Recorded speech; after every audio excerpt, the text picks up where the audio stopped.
Hello. Welcome to your weekly energy report for the week beginning, 12th of October through the 18th, 2020. Oh, goodness.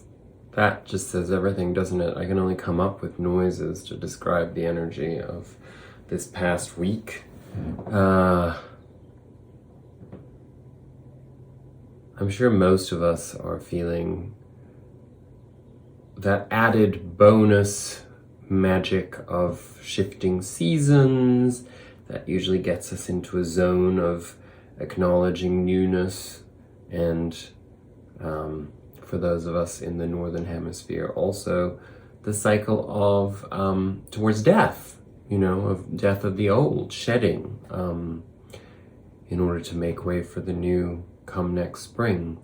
Obviously we're in alignment with the seasons. That's how life works. That's what we experience as human beings. We've been so detached from our natural process that sometimes it's easy to forget that,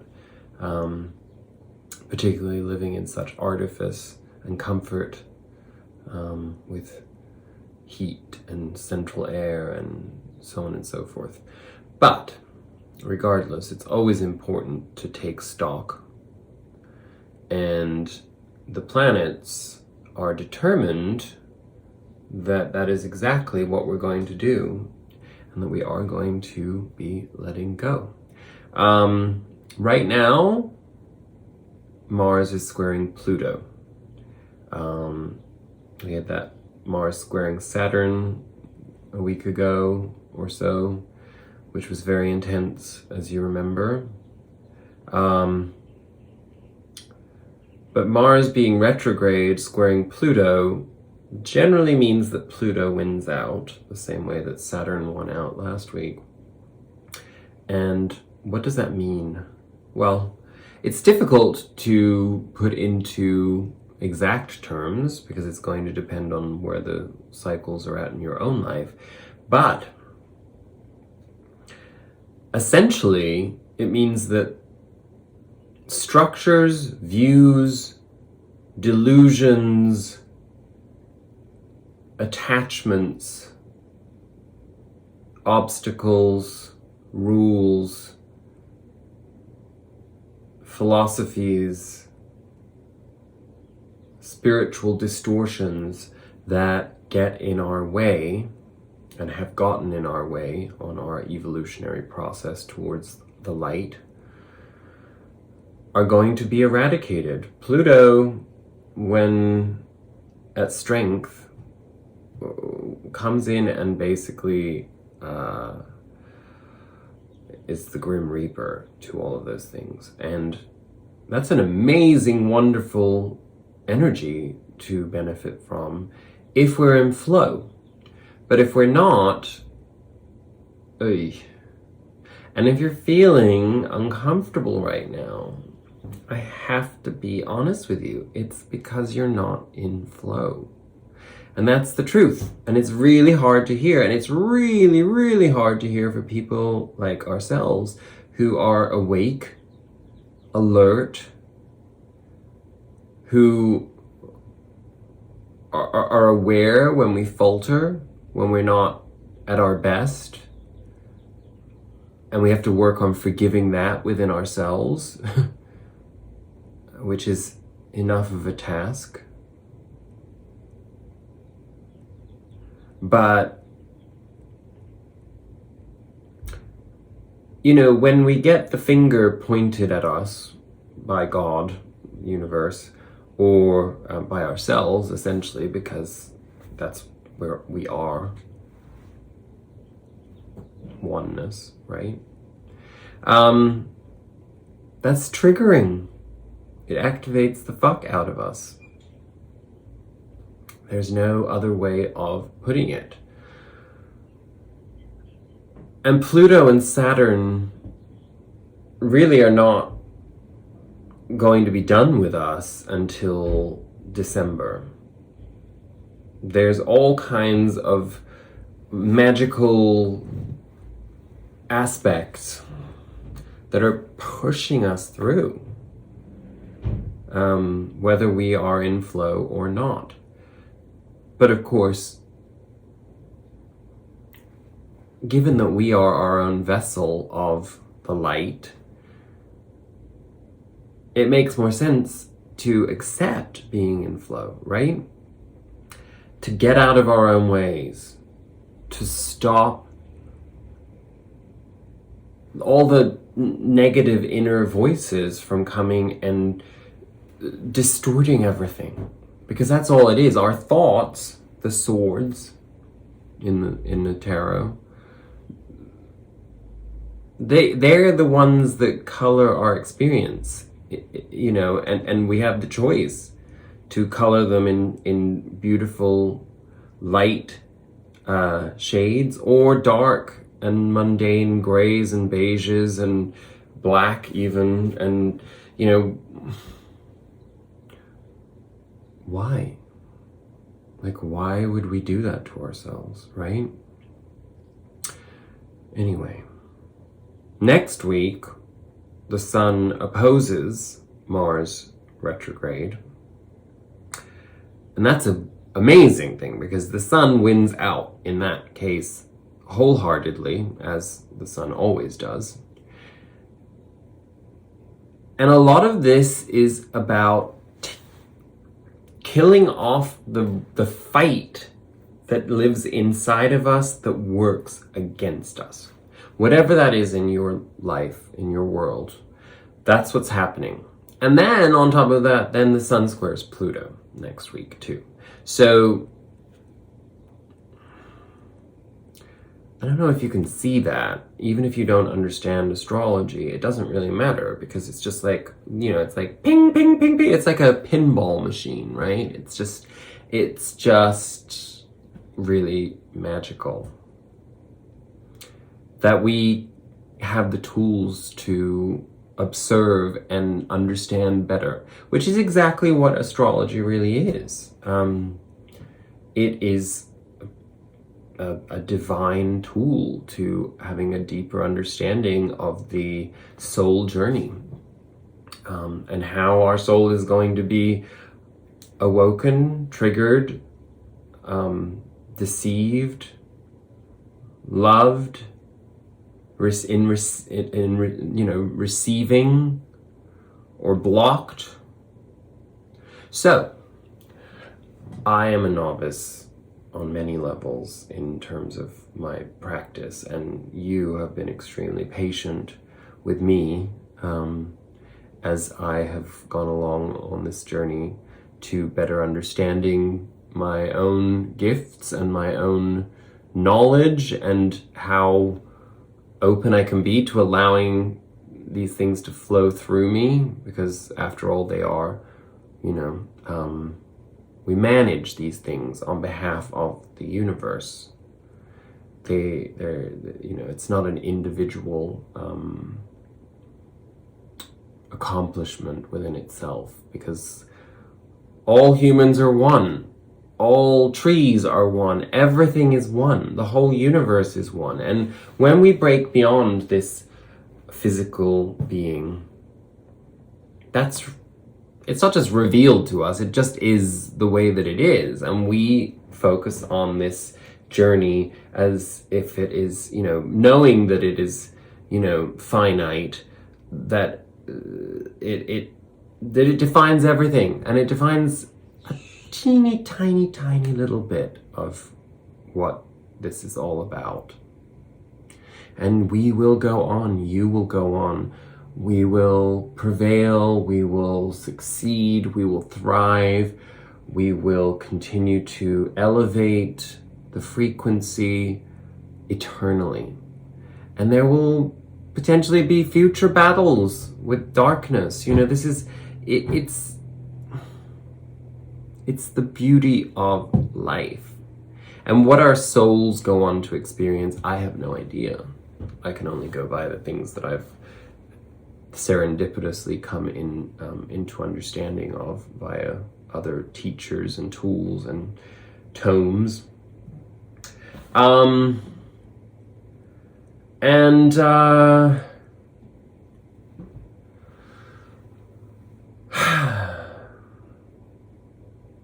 prepare to shed.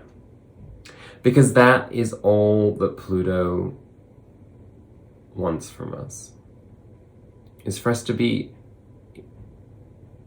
open to that and to receive it with open arms, you know, not to impose upon Pluto to drag us through something in an uncomfortable way. So I think that's what I have to say about the astrology for this upcoming week. And there is still that Venus sextile, Neptune influence, which is beautiful. And there's also a Venus trine Uranus, which is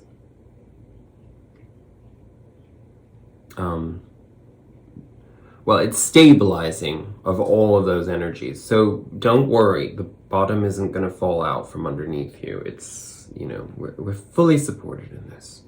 This is divine. This is purposeful. This is exactly as it is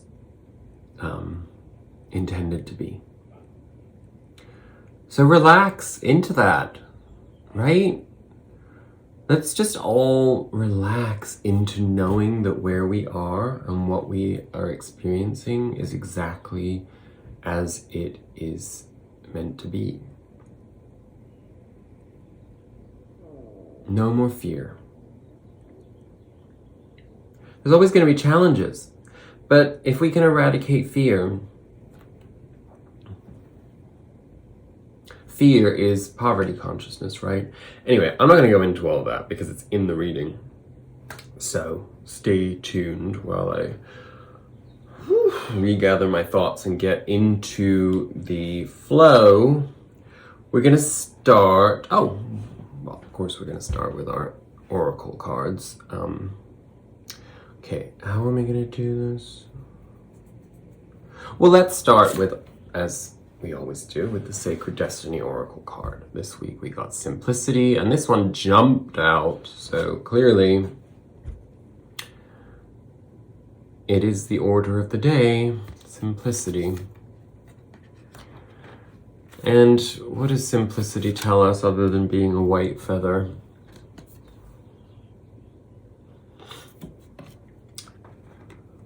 Imagine a single white feather illuminated against a blue sky, wafting on warm air currents as it floats to the earth with simplicity and grace. Both Native Americans and Egyptians thought feathers were messages from the sky gods. Chiefs would wear feathers to symbolize their communing with the Creator. It was believed that when one wore feathers on one's head, messages from a human could travel to spirit. Likewise, messages and energy from the spiritual realms could travel back down to the human through the hollow shaft of a feather. Feathers were also wafted through the air to cleanse and purify a space. To find a sacred simplicity and have clarity in your life, do only what matters. Release everything else. Simplify your life. Scan all areas and clear both internal and external clutter. Rest, rejuvenate, and only participate in what is truly important to you. Relinquish everything else. Do not delay. Do it now. When your life is cluttered with objects, relationships, time constraints, and emotions, there's no room for spirit. There is too much static and too much stuff to connect to your soul. The smallest amount of clutter clearing can make the biggest difference. Well, easier said than done, I hear you saying, but that's resistance. So do it.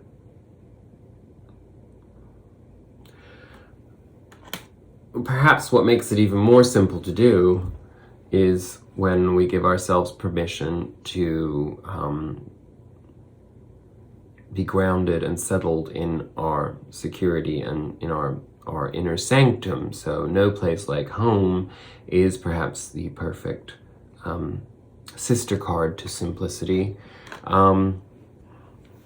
Because in order to simplify, we need safety and security, right? But safety and security are well, they're inside of us. Anything that provides us that outside of us is an illusion and temporary. So, essentially, no place like home is really about authenticity. But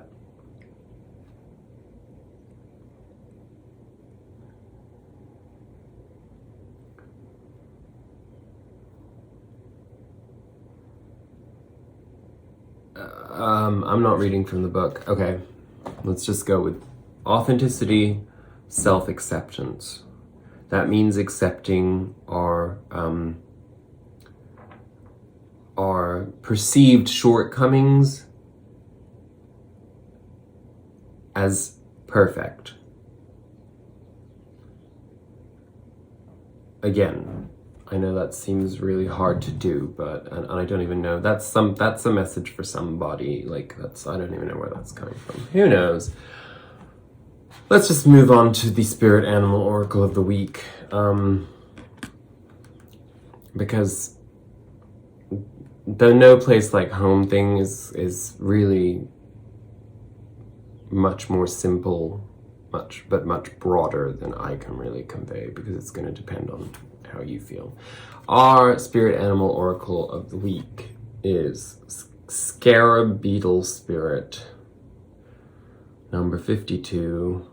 Magic works through you. It's a good thing I can read backwards. Okay. In ancient Egypt, there's a lot of Egypt in this, right?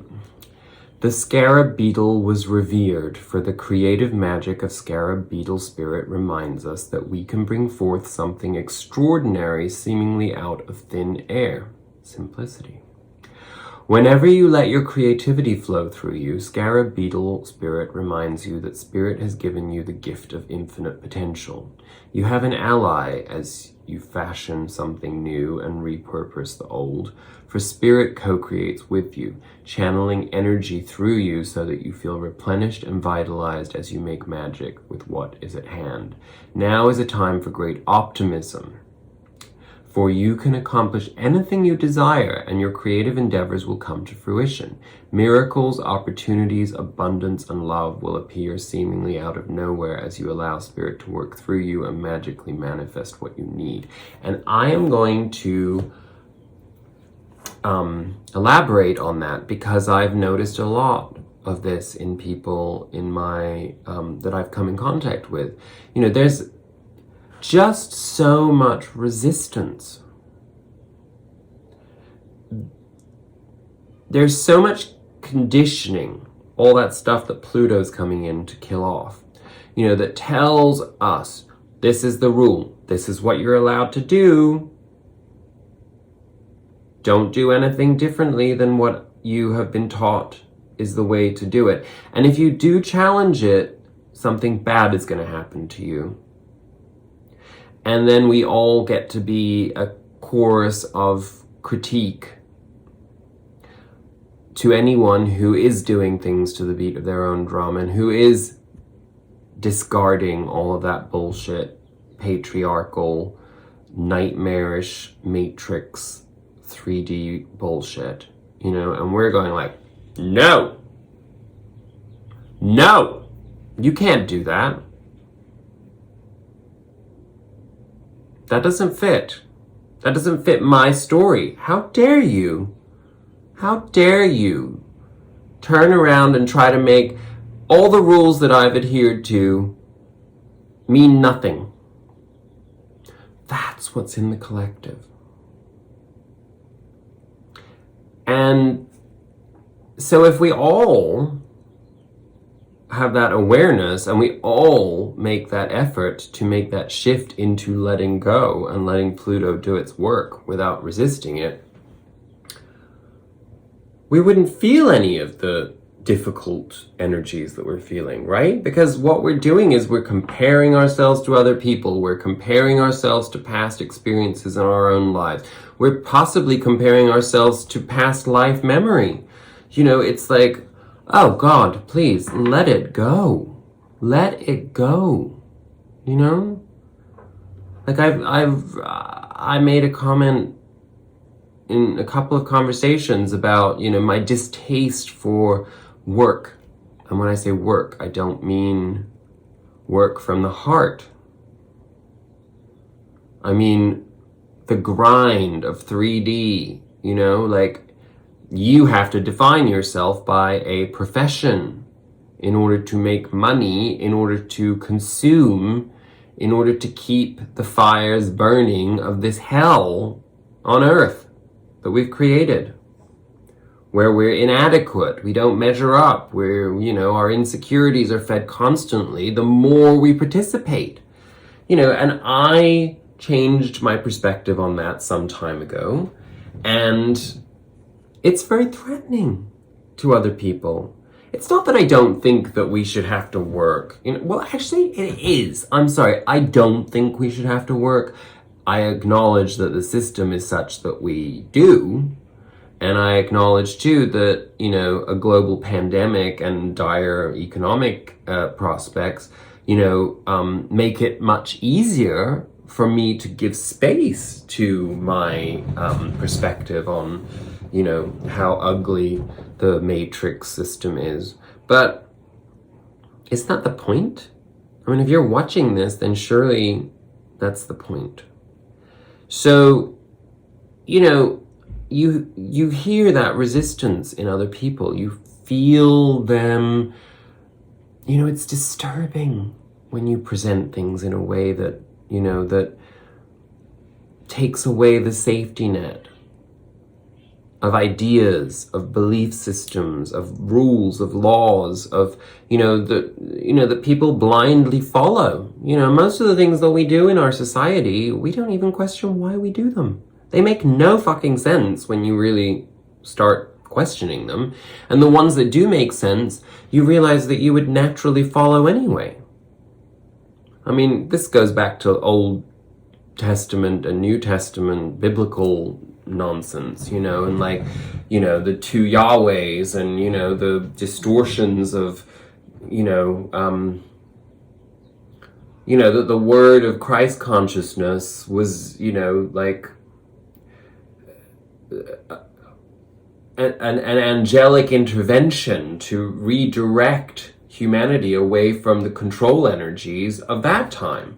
And of course, what's even weirder is that we spend all of our time basing our entire society off of civilizations that we saw die or that led to complete misery. Listen, that's over. It is over. It's already over. It's already happened. It's already over. But it's what is your reality? What reality are you living in? Do you still live in that reality where, poverty consciousness reigns and all you're thinking about is, how am I going to survive when I'm old? I mean, who cares if you're going to be miserable? Who cares? Who wants to be old and miserable, right? Anyway, I digress. Or not really, but, I don't know. That's just what's coming out of me today. Just let go. That's all. Just let go. Let go of, when you feel the need to tense up and shut down and not be in flow. Acknowledge you're doing something that doesn't serve you or humanity or Gaia or the universe. So why are you doing it? Why are you beating yourself up?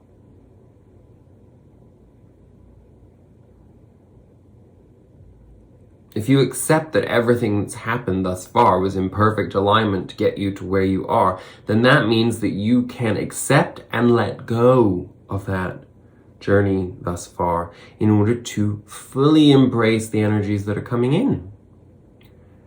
And that's what magic is. That's what transcendence is, And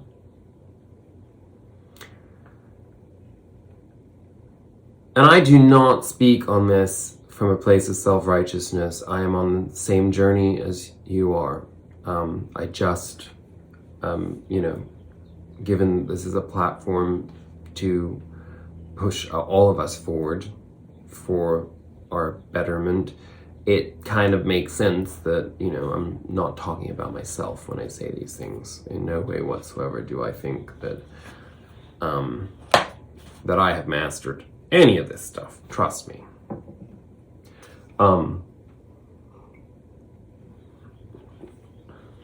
I've been having like little binge moments of, eating food for comfort, feeling inadequate, feeling I don't measure up, being confused about sexuality, being confused about, giving myself permission to just be me,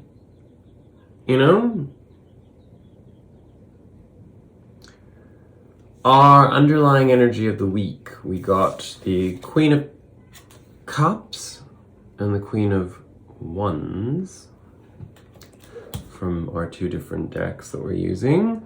I'm going to read the Queen of Wands sharing message from the Osho Zen Tarot for this week, as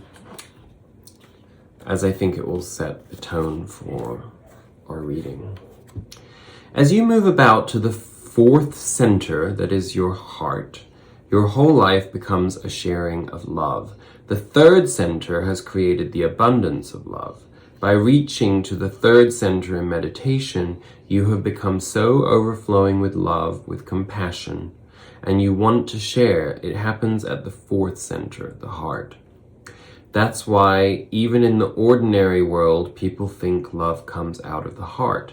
For them, it is just hearsay. They have heard it. They don't know it because they have never reached to their heart. But the meditator, I guess that's a Freudian slip. The meditator finally reaches to the heart. As he has reached the center of his being, we're talking about chakras here, by the way, just in case you didn't get that. Suddenly, an explosion of love and compassion and joy and blissfulness and benediction has arisen in him with such a force that it hits his heart and opens the heart. The heart is just in the middle of all your 7 centers, 3 centers below, 3 centers above.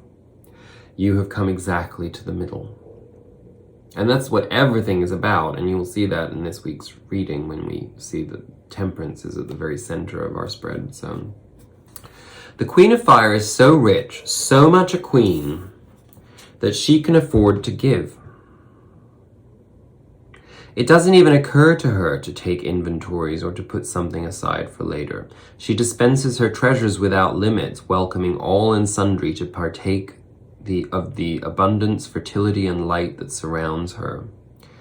When you draw this card, it suggests that you too are in a situation where you have an opportunity to share your love, your joy, and your laughter. And in sharing, you find that you feel even more full. There is no need to go anywhere or to make any special effort. You find that you can enjoy sensuality without possessiveness or attachment, can give birth to a child or to a new project with an equal sense of creativity fulfilled.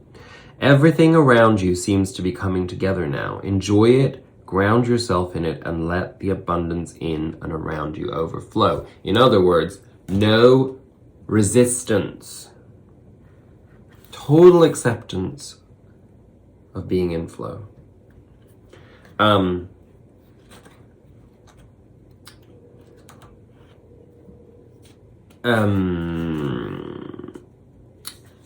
Sorry, I'm just getting to another page because I want it to be prepared by the time we get around to that card so that I'm not looking for it then, as we'll be in more flow by then. The Queen of Cups, of course, is, this is, that idea of generosity and, not needing to measure the openness of flow. The Queen of Cups represents that from an emotional perspective. So this is our personality and our inspiration, how we present ourselves, how we interact out in the world. And this is what comes from inside. Of course, we've just been talking about the heart in the Osho deck. Of course, the cups being emotions. You get that there's an equivalence there that, in the traditional tarot, you wouldn't necessarily see the Queen of Wands and the Queen of Cups as the same, but in these two decks, they essentially are almost interchangeable. If you really break everything down, everything is, right? Essentially, in tarot, what do you have? You have cups, wands, and swords. They're all internal. Only pentacles are how they manifest externally into our mostly 3D reality. I suppose it could be other dimensionalities too, but we're not quite there yet, are we? So what do our tarot cards have for us? Don't worry, the reading itself is going to be pretty quick, so even though we're 31 minutes into this reading, without having even looked at the tarot spread, it's going to go fast. Okay, so what do we have? In our past energy, Two of Cups. The Two of Cups followed by the Four of Pentacles, followed by Death reversed. Well, the foundation story of our energies as we open up to Pluto washing us clean of the filth of our past that does not serve us is all about this. Can you love? Can you receive? Can you be the mirror that you want to see to others? The answer is no, coming from the past, because this didn't work for us. We weren't able to see our higher self in others.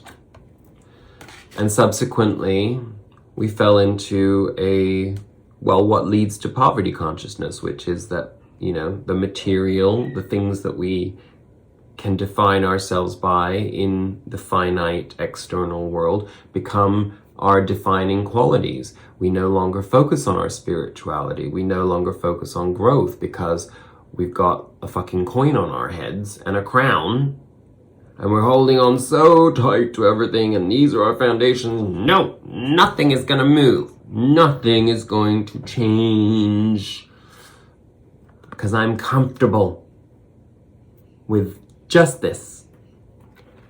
So what happens? Our heart closes. So this can't happen. Death, which is the inevitability in order for us to grow and move up on our journey, blocked, stuck. So that means that we repeat the same cycles over and over again. And, how many times have we seen that in our readings, where we keep coming up to these ends. And it's like, well, I guess the way to look at it is, if you have one concept spiritually that requires passing through a bunch of stages in order to reach transcendence or graduation or whatever you want to call it, you are going to be, you're going to have multiple endings along that journey, right? So, but in matters of the heart, we may have made progress in other parts of our lives, but when the ability to see others as mirrors becomes blocked, we can no longer function from the heart. We can no longer receive or give. And generally what happens is the polarity shifts so that we only do one of those things. We're only receiving or we're only giving in order to egoically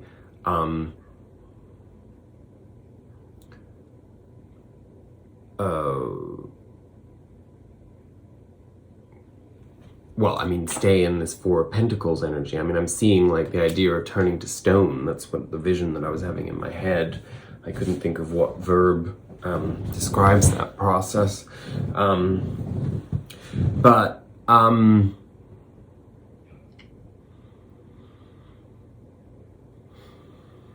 I think that was all self-explanatory. I don't need to speak on that anymore. But it's our past energy. It's what we're coming out of. It basically, the way that these spreads work is that's telling us what we're about to work on, what we're about to let go of, what we're about to explode, or what Pluto is about to come in and eliminate. So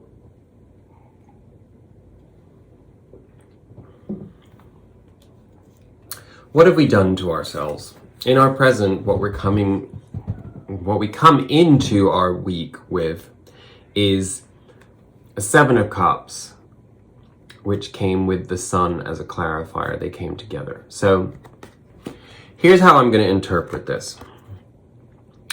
This is the result of this. When we are stuck and we don't allow ourselves to mature on the process, that's what the Death card upright is, a maturing process, we get caught in the egoic structure of our emotional manifestation, which is that we're constantly looking at choice. And even though we're not going to make a choice, we want to feel that we have as many as we possibly can. So in other words, we don't commit to anything. We don't actually do anything that serves us because we are constantly accumulating options. They're false options. They're false narratives. They're false pathways forward. We've talked about this many times before. I mean, look what is in these cups. How many of these do you actually want? I mean, maybe you would enjoy the victory and recognition. Maybe you would enjoy a bunch of jewels. Probably wouldn't want a dragon. You probably wouldn't want a snake. You probably wouldn't want to turn to like a statue. You know, I mean, I guess these are like 7 sins or some manifestation of, you know, things that keep us in our egoic struggle, basically. Well, the Sun is coming in to get rid of that. In other words, there's going to be some, well, what do we talk about? The Sun opposing Pluto and Mars. So the Sun is the one that's coming in to do all of that work. I would say for us, but it's not for us because we have to do the work. We're the vessel to receive the light from the Sun in order to plow through that. You know? That we can have that view of it, that Pluto and Mars and Saturn are trying to, like, you know, that they have their agenda. But the Sun trumps that every time. You know, it's like they push us in a direction, and then the Sun is what centrally forces us into assimilation and transcendence. Again, I don't know why I keep saying that this week, but obviously it's a theme, you know? And I mean, it couldn't be any clearer because at the center of our spread, we got these 2 cards. I talked about it a little earlier when we were looking at the other cards. Temperance. I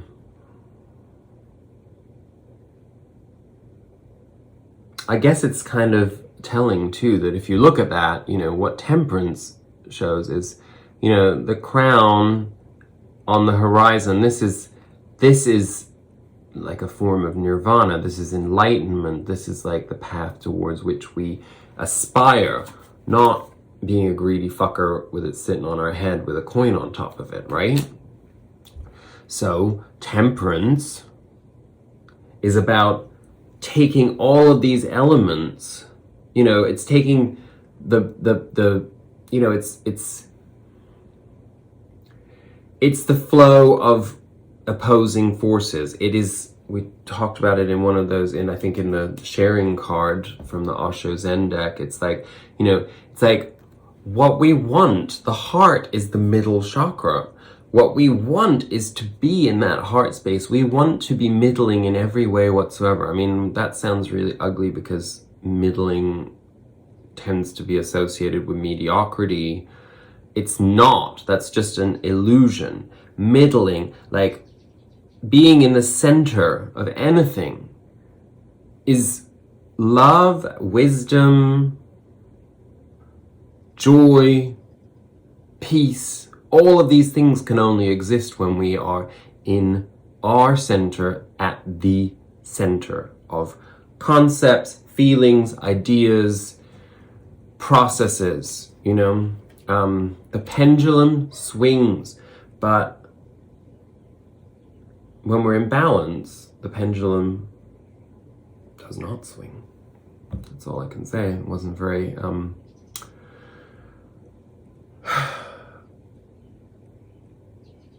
poetic. But the Temperance card also came out with this 10 of Swords that we keep seeing at the moment. Why are we seeing this? Because it is an egoic death.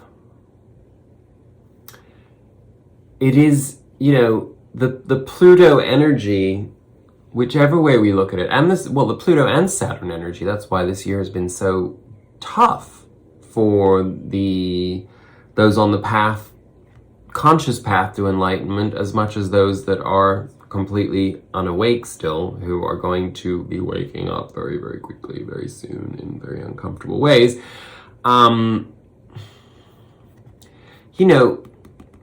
We talked about this last week. It's like walking around with these 10 swords in our back when these are nothing more than thoughts. These are our thoughts.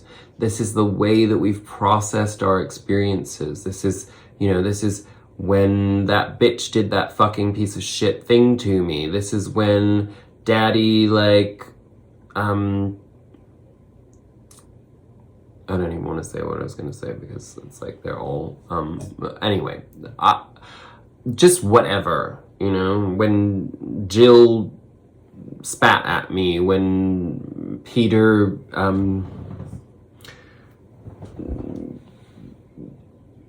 gave me a hemorrhoid.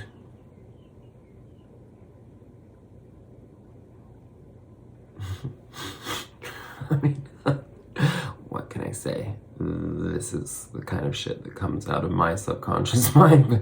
I don't even know who Peter is, so whatever. But I'm just telling you, that's what these things are. They're ideas that we hold on to about experiences. We've defined ourselves as a result of this, and this. This is how we perceived it, this is how we felt it, and this is how we processed it, and this is what we're turning it into as a direct manifestation in our lives that limits us and cuts us off from source, cuts us off from love. And it's through temperance, it's through this balancing act of everything being about focusing on being at the center of our everything. I'm not going back into the list because we just went over it. I guess that's also interesting, isn't it, about the 7 of Cups? I'd never really thought about that before. 7 chakras, well, perhaps that's also a little bit of what this is. It's like each of these represents being too stuck in one of our chakras, and maybe there's the blockage means that we stay focused on the content of that chakra, which is the toxicity of it being blocked. So that's interesting. I've never really thought about that, which again translates into Christianity as 7 sins, right? So always, anything in Christianity comes from a different spiritual belief system. They stole everything.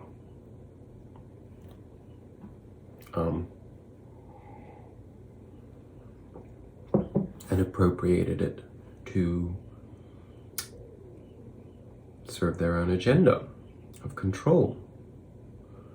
That does not mean that Christ consciousness is not very real and very beautiful and all-encompassing.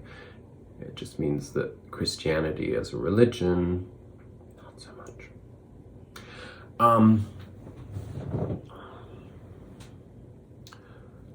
Oh, well, that's what I forgot. There were there were actually two clarifiers on temperance. So, of course, you've got to go back and forth between these. So I'm going to show them together. The other side was the Fool. So, we're tempering away from all of these ideas and thoughts that keep us stuck in our egoic, painful existence. And on the other hand, this is the Fool, not knowing anything and being ready to leap off the cliff into the great unknown, which again, not a bad thing within itself, as it is not a bad thing to have a bunch of experiences and to have learned to interpret them in a certain way. But the tempering process means that we find ourselves taking these ideas, washing them through the spiritual process, the center of the heart. Ooh, look, there's that heart there. And then going into the new and flowing, that infinity symbol, imagine it going back and forth between these, it's like each one of those swords is going to be taken, tempered, washed through into a new experience, comes back in, and then that's one of the swords gone, or it turns into a beautiful sword instead, and this image stops being so fucking ugly, imagine, if you took that, well, I guess as long as you've got those things in, but at the end of the day, oh, he's just taking a nap and there's the sun on the horizon. That was a stretch, but you can see what I mean. Anyway, so that is at the center of our reading. That is what we need to be focused on. Well, it is what's going to be happening. That's what our focus is going to be. Then we have the King of Cups on the tail, on the far end of our present energies. So in doing this process, because I forgot that was the center of our reading in our present, so the tempering thing is actually what we're doing now. That's what we are, we're leaving behind that closed heart chakra that wasn't allowing us to mirror what we want to be and to see in return and to receive and to give, We've moved past that. We've gotten out of that poverty consciousness through all of these planetary aspects that have been challenging the hell out of us. And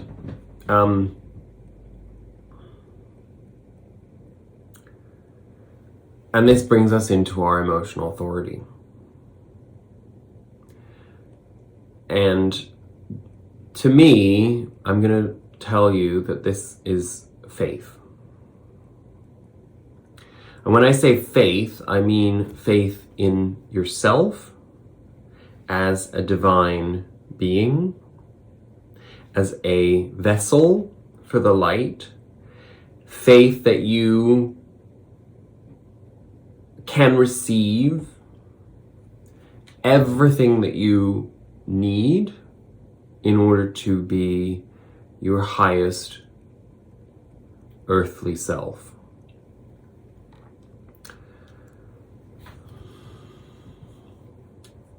But again, if you're struggling with that idea, then it is a resistance that lies within yourself, because you may still be in the temperance process between these energies, right? It's like a stop and go, stop, start energy. We've talked about that. That's been quite prevalent, in recent weeks and months, where we felt like, oh, wait, I feel like I'm moving forward, and at the same time,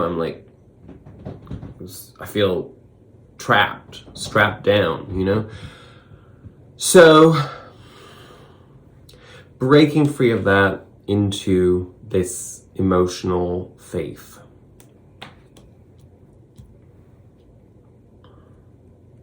And then as we move into our future energies, that King of Cups switches into the Page of Cups. Now, that might seem a little counterintuitive, but it isn't, because what it really is telling us is that when we reach the King of Cups, you know, we reach the King of Cups many, many times,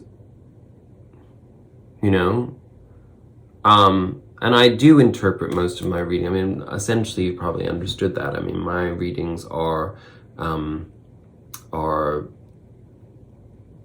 about our personal journey. They're not mundane. I mean, a mundane astrology being, you know, when you predict that somebody's going to meet a tall, dark stranger or whatever, or, you know, have a fight with a Queen of Wands or whatever in their life. That's not how I work with the cards. I work with them as an evolutionary spiritual process. So, you know, when we've graduated to King of Cups, we have to go back to being Page of Cups. And when we're Page of Cups, that's when we get the Ace of Cups and the Two of Cups. And, you know, we go through that cycle all over again, right? So the Page of Cups is actually an amazing energy to have at this time, because it means that Pluto and Saturn and Mars and the Sun have done their magic in order to renew and refresh us into being able to receive all over again. You know, again, the fish in the cup is faith. It's blind faith. It's pure faith. It's the Fool as a cup. The Fool energy as a cup figure, suit, whatever. I don't know what my words are right now.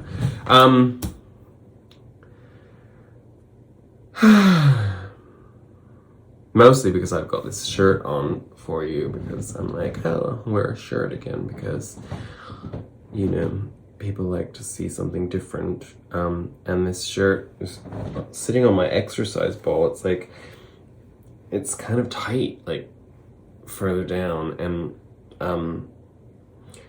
it bunches up, so it's like, I can't really show you, but like, watch me.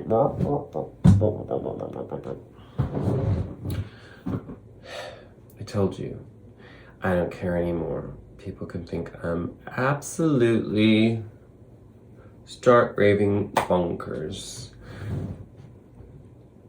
I am. And I like it that way, because to be bonkers in the 3D world means I'm sane in the dimensions where I plan on heading, right?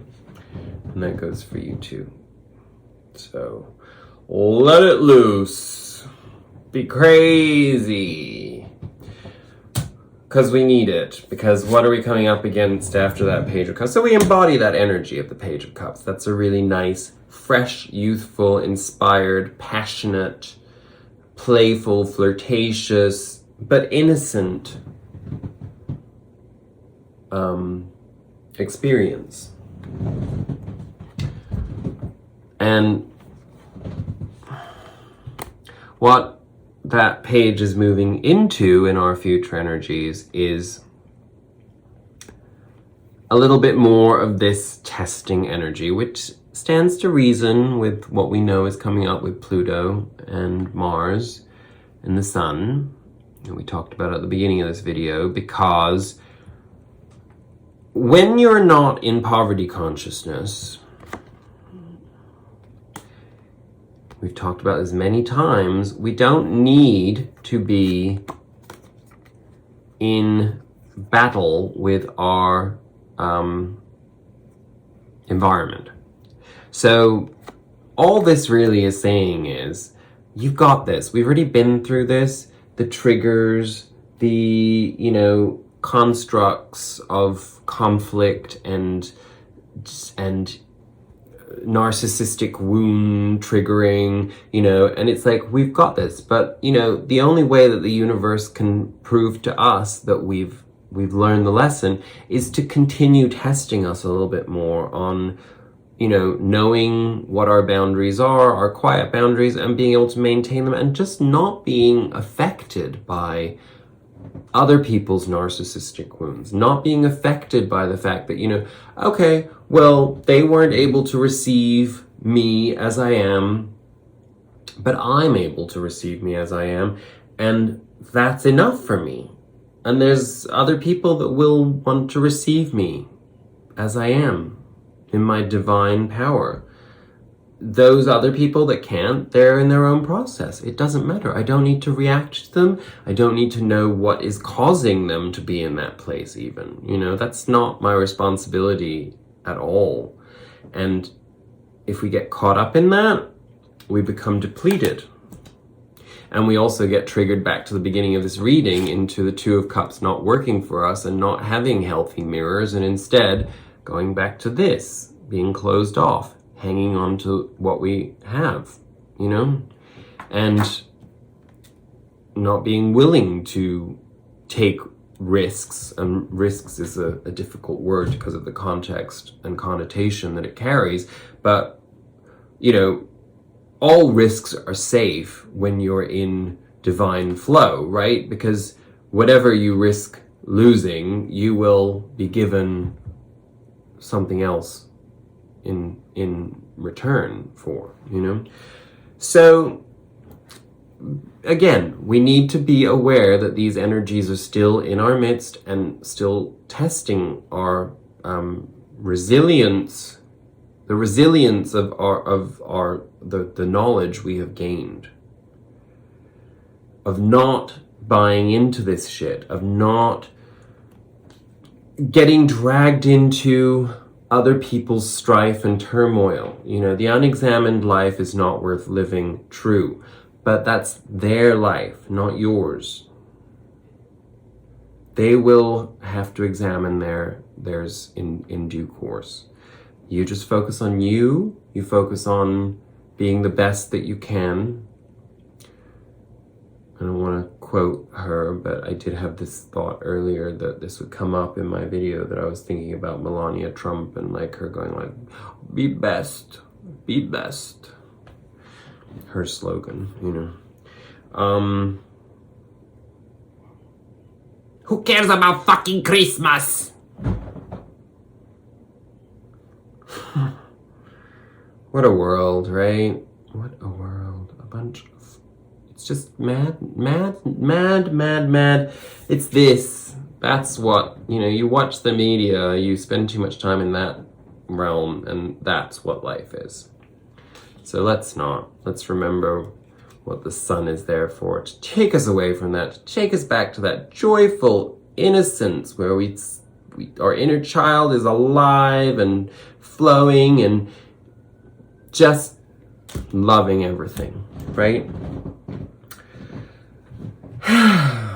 Our outcome, we get this again, the Six of Pentacles. And of course it's nice that we end on a pentacle, and especially that we graduate from the Five of Pentacles to the Six of Pentacles. So we go from that poverty consciousness that we would fall into if we went into this energy, but remember it was up, right? So we're not doing that.